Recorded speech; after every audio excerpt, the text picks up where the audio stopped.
बानी से मुलाकात के लिए आने वाले वजीर आला खैबर पख्तूनख्वा ने फैक्ट्री नाके पर धरना दे दिया।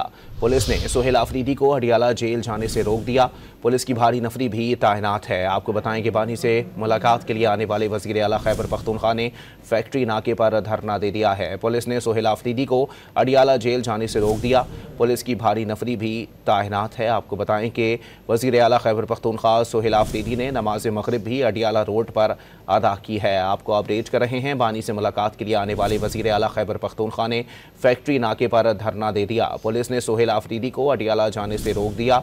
पुलिस की भारी नफरी भी इस वक्त तैनात है। वजीर आला खैबर पख्तूनख्वा सोहेल आफरीदी ने नमाज मगरिब भी अडियाला रोड पर ही अदा की है। आपको वाज़ेह करते चलें कि बानी PTI से मुलाकात के लिए आने वाले वजीर आला खैबर पख्तूनख्वा ने फैक्ट्री नाके पर धरना दे दिया है। आज 8वीं बार भी वजीर आला खैबर पख्तूनख्वा को बानी PTI से मुलाकात की इजाज़त नहीं मिली।